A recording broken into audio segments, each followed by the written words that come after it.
Alright, everybody. So today we're going to be playing Pro Cycling Manager 2020. This is a game that's been around in one version or another, going back quite a few years. I have played it every year since 2006, so definitely goes back a ways. There's been ups and downs over the franchise life, but overall I think they've made pretty good improvements over time. So today I was thinking we'd play single player and would start off a career. But first, just to kind of go over some of the settings here. Um, Only thing that really matters from this screen, I'm going to be playing on a hard difficulty. Random potentials, I'm just going to leave prize money the same. And then I also have the world database mod for 2020. Which is just a real player name or rider name, team name, etc. database. Definitely check it out on the Steam Workshop. It's definitely worth if you're playing the game. Um, you almost have to. Otherwise, the names just get a little bit ridiculous. Anyone that they didn't have a license for, whether it's a team, a rider, or a race. So let's go ahead and dive in. So we're going to play career, World Database 2020 version 1.3.2. Now I haven't decided coming into this whether or not we're going to start with a, what team we'd play with. So let's go ahead and take a look. Now, for the first run through here as a career, it's always a great idea to start as a Pro Tour team. It can be tough to get the wins that you need for your sponsors if you're playing as a lower tier team. Sometimes the game assigns some goals and objectives that are just a little bit too challenging for like a continental team. So, for example, on the drop down here, you can have custom, you can have a world tour, continental pro, or continental. The continental teams, there's a ton of them, especially within this awesome database that we have. But if you look at it, some of the lower end here, best riders an average of a 65, right? So it'd be kind of tough to come up with a win, with Aiden Mendoza, it looks like, James Mendoza maybe. So yeah, I think we'll probably, just for this run through, I think I'm going to do a couple, kind of a little series here, run through however long, the game runs for. We'll kind of capture some, several months, catch some of the big races along there. We'll probably simulate some along the way as well, but kind of using this as a tutorial as well. So, let's see. World Tour team. Who should we play as? 2020, right? The year of the lost season, more or less. I mean, we'll see how it goes with the some of the races that are starting to pick back up now here in the end of July and in August. But definitely, it's been a strange July. It's the first July since probably 2002 that I haven't watched the Tour de France. So it's definitely kind of a strange feeling, although there's bigger issues in the world than not having cycling right now. So definitely other things to worry about too. But let's see, should we play as Movistar? They always have some interesting drama within their team. Be good to get some last results with Alejandro Valverde before we see him sunset his career. We could also play as EF Pro Cycling, Jonathan Vaughters' team. I think, yeah, they've got a pretty good roster here.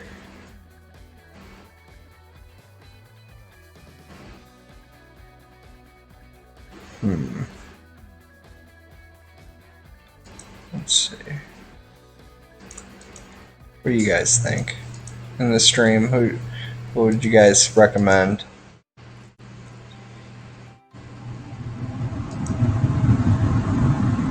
Trek-Segafredo. Okay, they're kind of their riders. It makes for an interesting game, but we'll go ahead. We'll play as Trek-Segafredo for this one.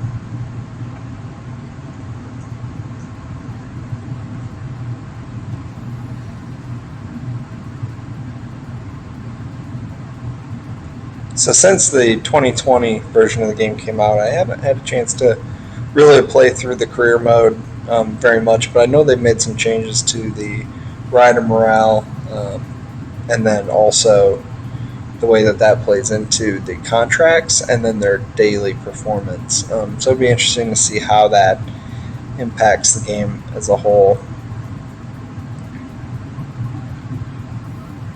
I don't know how much of a difference it'll really make between this year's game and last year's, but hopefully there's some interesting things will come from it, especially during the contract negotiations. I always, with the 2019 version of the game, I felt like it was pretty easy, even though they had the point system in place. It was pretty easy to bring in anybody that you wanted as long as you had the budget for it. So, yeah, this new morale system here, it's pretty interesting. I know from just playing around a little bit that the riders are really particular about their favorite races. And if they have like a national race, they obviously want to participate. And some of the things, like a victory, may have a longer lasting impact than maybe missing a race that they wanted to participate in. So, kind of going to be interesting to see how that plays out over the course of the season. But first thing first, we'll jump here into the Director Sportif inbox. So we've got to set our preseason conditioning. We got a little message here from our team owner, welcoming us to the team and letting us know that we have high expectations being a part of the World Tour. And then we of course have to prepare our calendar. But first, let's check out our sponsor here with Trek-Segafredo. Looks like the most important territory is the United States, followed up by Italy and then Belgium. So United States, that's going to be probably, let's see, who do we have? The team likes from the United States. They want to see more riders, that's for sure, and no known riders. So anytime we have these databases, I always see this happen. So in the United States, of course, there are riders on our team that would have a reputation within the U.S. So Quinn Simmons had a huge world under 23 World Championship season last year, I think, and Keel Ryden, he's reputation definitely I think would be enough definitely better than District, right? He's at least got a national reputation for some of his exploits. So yeah, Trek-Segafredo, not too great on the Americans. Hopefully Quinn Simmons will be able to do something for us in the long run. But we're definitely going to have to focus in the short list, pulling in some American talent there. Italy was our second. We do have some depth there. We've got both the Nibalis. But we also have Ciccone. He should be a talent for the future. He did, I want to say he had a tour win in a stage win at the Tour de France this last year. But so who knows about him, whether or not people on our team in the future or not, right? He's 25 years old, so he's got the youth. He's definitely got the attitude as well. You can see his aggressiveness there, set in 82. But a 76 for mountain and 76 with hills, that's a little bit short of what we would need out of a team leader. So we'll have to see how well we can develop him over the course of this Let's Play. And then, of course, we have Belgium as well. So we have Jasper Stuyven. I think he had a win this spring, I think, but I think he had a pretty good 2019 too. Maybe not. Sometimes the historical record here isn't completely accurate either. But yeah, you see like Het Nieuwsbold, he finished fourth. Ghent Wevelgem, 9th, 6th at E3, 5th at Paris-Roubaix. So he's definitely a talent. So that's good. We might need some more. Having only 2 riders for both the U.S. and Belgium might not be enough to keep our sponsors happy, but if we're lucky, we'll be able to pull in some great talent in the off season. Let's see, where was I?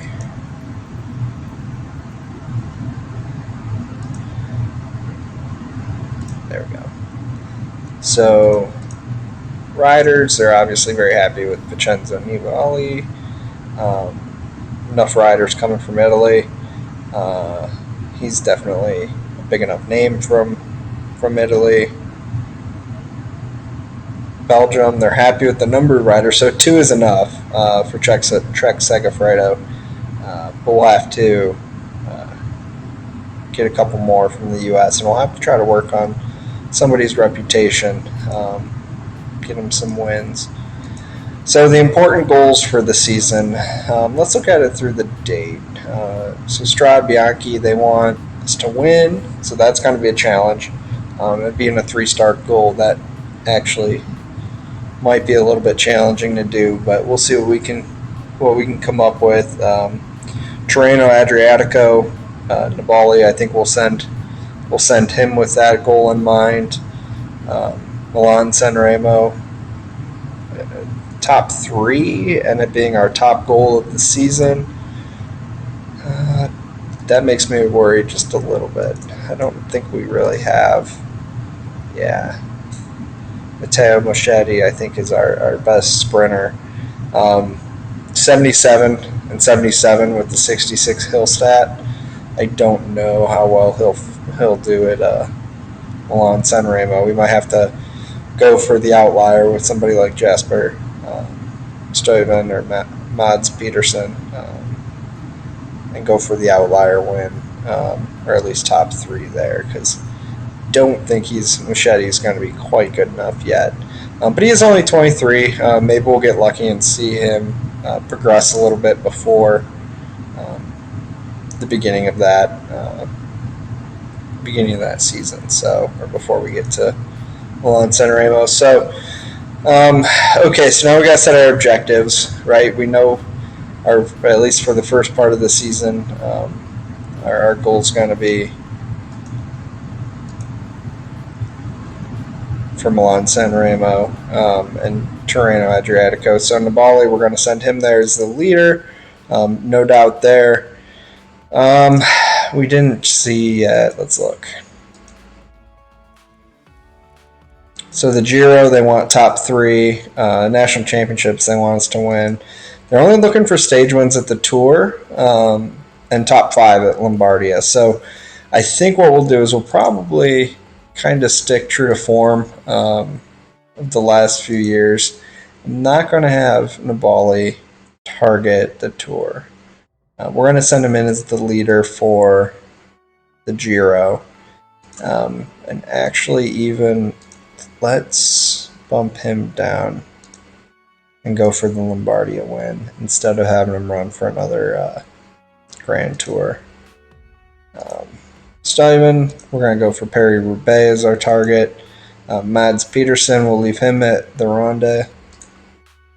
And Moschetti, we're going to make him our peak target for Milan Sanremo, because again, maybe we'll get lucky and he'll hit the left, and maybe we'll get lucky with a good finish there. Malema, we're going to actually have him. We'll have him line up for the Tour as a free element to support or to go for those stage wins. But I also want him available to help support Nibali. I'm okay with this LBL target for April. He'll still carry some form over into May.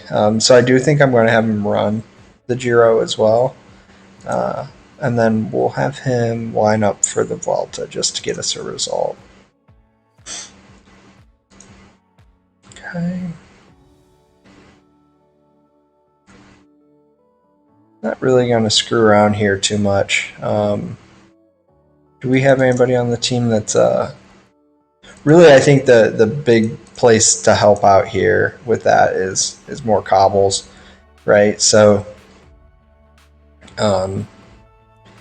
looks like we have a small unit here. I'm not going to send Nabali out on the cobbles. I know he likes to ride them, but I think we'll probably stick with Tunes, Karish to Court as our to round it out, and then see who's in good form to fill in for the rest of the cobbles team. I'm not sure that we'll get any major classics wins on the cobbles this year, but it's definitely worth doing our best.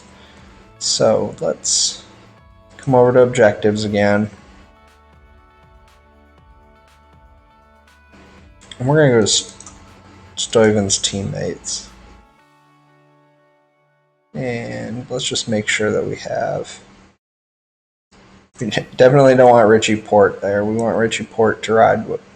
We'll have him ride with Nabali. We have Tunes, we have Kirsch? I think it's Kirsch. And then... Let's see, DeCourt, we'll pull DeCourt down as well. What's Quinn Simmons' ratings? Yeah, we'll leave him with Malema. And then for the Giro, I like that. Okay. And then round out the end of the year. See if there's any major changes we want to make here. Richie Porte, we'll have him ride the Volta. He might be able to pull off some stage wins there. Yeah, he's still got a 78 mountain rating and a 76 time trial, so that should be good. I think this year's Volta has the most time trial stages as well, so it actually could work out well there.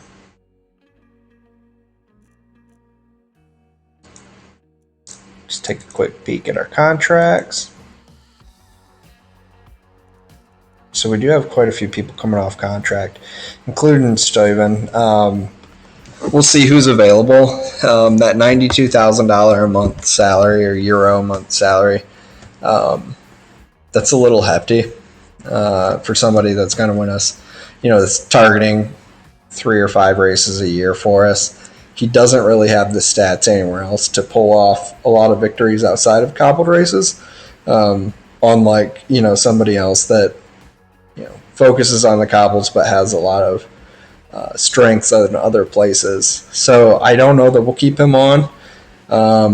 He's definitely a great rider. Our sponsors are very happy to have him, but we'll have to see who's available in the transfer window to see who we can replace him with, if anybody. So preseason here, we know that our first objective isn't until the end of February with Strade Bianche, so I'm not going to start anybody off, any of our major players here, too high. Machete, I think I'm going to have him go high with the plan of having him ride the Tour Down Under. We'll see how that goes. Nibali can start out low and work his way up. We'll start him at medium. Mats Peterson can start out high. Richie Porte, he's towards the end of his career. He's only got a 76 time trial. With Rowan Dennis in the race, I really don't think he's going to have a chance. But since we're not really pushing him hard at the Giro or the Tour, I think I can get him some downtime. So let's start him out very high, and then we'll rest him up a little bit later. And maybe he can pull off, another Australian title or something before he retires. Kielrainen will leave there. And Stuyven will start it at normal, along with Tunes, but not too worried about either of them. They'll be in good shape come time that we need them.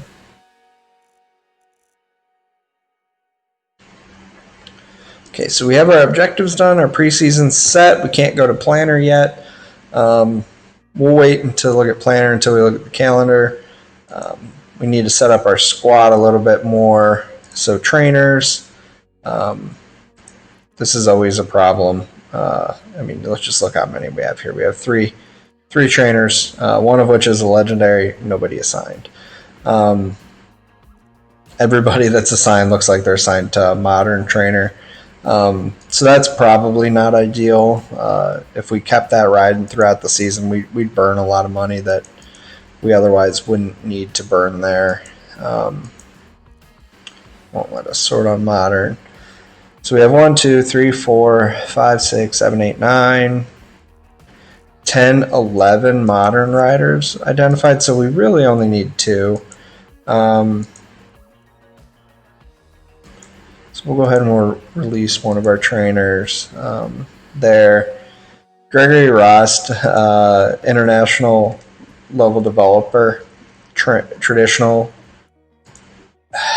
But we have our legendary on staff.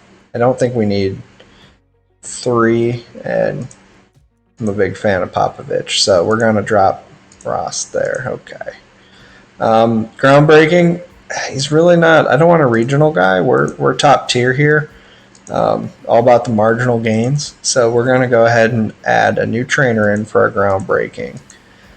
It didn't look like we had very many groundbreaking styled riders, but we did have a ton of young talent that weren't quite sure what works best for them yet. So we're just going to hire 1 for right now. Okay. So let's go ahead and assign out our trainers. We'll start at the top, make it easy.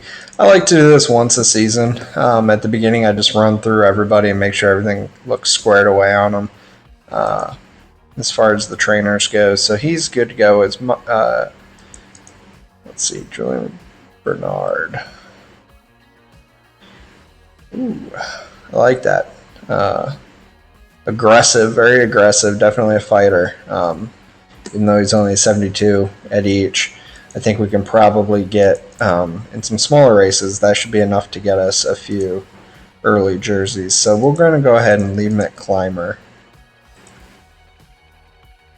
Next up, we have Gianluca Brambilla. A little bit older, so we're not going to really see a whole lot of development out of him. Looks like they have him as a climber, which definitely makes sense. I don't know that having him try to turn into a sprinter in his older age is a great thing, so we're going to change that back to climber, although, again, I think we'll probably not see very much development out of him. Ciccone, definitely a talent, so we're going to go ahead and make him actually... Where's his time trial stat at? It's a 65. 65's, he's definitely not a stage race rider, but I think I'm going to send him to stage race just because of his age. Hopefully we can develop that up a little bit. He's never going to win. I don't expect him to ever win any time trials for us, but he might just be able to hang in there and maintain a lead if he needs it. Oh, and it looks like we're going to be short at least one modern trainer, so let's go ahead and pick somebody up.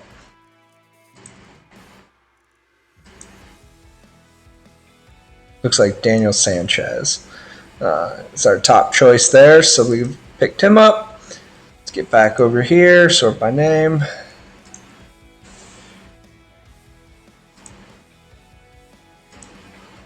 Let's go ahead and change him to Daniel Sanchez. Okay. William Clark. It's a traditional. I don't think he's a cobble rider. Yeah, 65. This is why I always like to go through and check these, because a lot of times they just don't make a lot of sense to me. It's traditional, so we'll give him over to Popovich. Nicolo Camchi, I think is how that's pronounced. He doesn't know where he's at yet. We'll leave him as a climber. Again, due to his age, it might make sense to make him a stage racer. But Yeah, I think we're probably good. His recovery is a 68, his resistance is 68, stamina 71. I think if we can make him a climber, we might be able to specialize him in stage hunt with him down the road. Decor, he's definitely going to be a Northern Classics, although again he's 37. We're not going to see any development out of him. If anything else, having a trainer may just help keep him from regressing at all. Groundbreaking, so that would be Bjorn we'll assign him to. Okay. And then here we are with Elisande, another kind of mid-career rider. He's never really done a whole lot, but he definitely will be a benefit to us on some of those medium races. We'll have him, there if nothing else to support maybe one of our better riders that's using a race for training. Camp. So Camp's actually got a pretty good time trial pedigree, so we're going to specialize him there. We could probably go with Puncher. That's definitely his rider type. But I think if we can get him beefed up in the time trial a little bit, it might help us out as a team down the line, because we definitely are going to be a little bit light on time trial talent. Kirsch, Northern Classics, good there. He's assigned to De Jong, who's already our modern style trainer, so we're good with Kirsch. Emil Lipens, I'm sure I butchered that, so apologize to about that, but he's going to be set up as a sprinter. He doesn't know where he belongs yet, so we'll wait for the email to come through and see if he's happy or not. Juan Pedro Lopez, another great youth talent here. He's 22 years old. We'll see how he works out in the long run. Right now, it looks like he's been working on as a puncher, so we're just going to go ahead and leave him there. Maybe he'll be a talent for April come the future. Molma, he's a little bit up there in age. I'm going to leave him as a stage racer. We'll sign him over to De Jong. Again, I think we're probably going to be looking just to keep him up, keep him healthy, keep him going. We're not looking for him to develop in anything that he hasn't already reached. Jacopo Mosca doesn't. Let's see. Modern, there we go. So we get him assigned over to Sanchez. Machete, we definitely want to be with Sanchez. Set him to sprinter. Ryan Mullen. So here's another one that we expect to see good things out of on the time trial front in the future. So he's a groundbreaking, so we're going to assign him to Bjorn, and we have him set to time trial. So I really would like to see him become a specialist and lead our team on those race against the clock. So Nibali goes without saying, he's the staple of our team this year. But we'll go ahead and we'll assign him to a traditional. We do have Choppy Warburton, legendary traditional trainer. So we will assign Nibali to him. Then his brother, Antonio. He's going to be modern. We'll just leave him where he's at. Make him a climber and move on.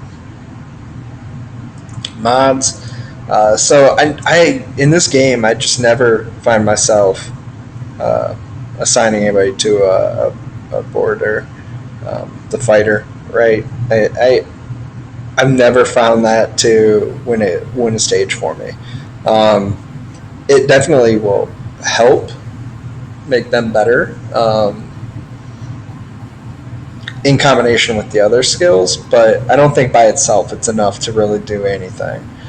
So we're going to have him work on his Northern Classics. I think he could be a great Classics rider. If you saw the UCI World Championship last year, you know exactly why that is. So we're going to make him a Northern Classics rider. He's not going to be traditional, but maybe signing him as a traditional, it'll pop him up and we'll get that email saying that he's not happy with that traditional style a little bit sooner, so we can get him signed to whoever he needs to be with. Richie Porte, I'm surprised he's modern. He should be traditional, just given his age, seeing how the game usually goes. But in this database, it looks like he's set as a modern rider, so that's definitely where we'll have him. 34 years old. He's not going to be around too long on our team, just because he's on the downslope of his career.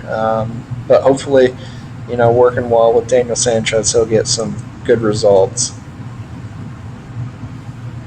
Charlie Quarterman. I've never heard of this rider, but it looks like time trial, so we'll just go ahead and we'll leave him there.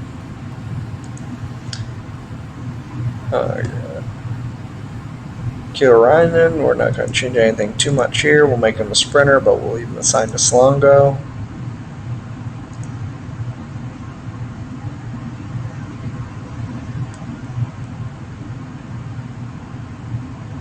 Not going to change anything there. We'll see what happens with him. That would be interesting to see with potential of 1 to 4.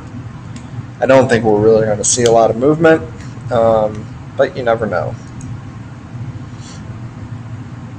Okay, so Quinn Simmons, he's really our great hope for the U.S.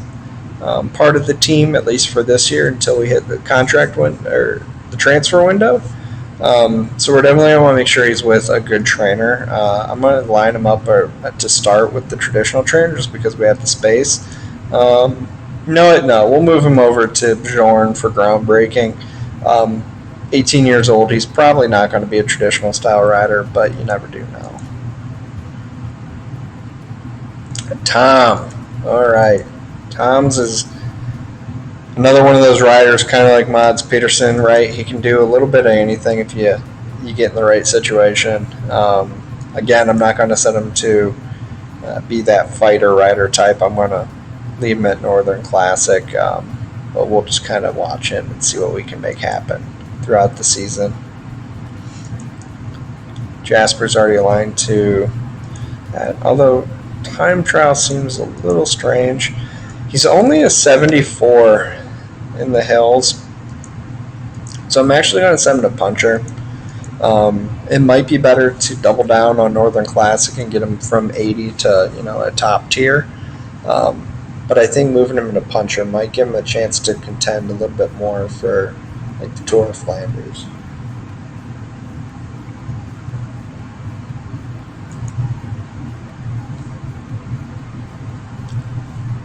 Tunes.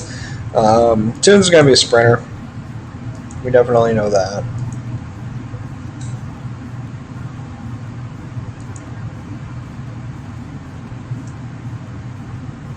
Peter Veening. We'll move him over to Popovich. And that's it.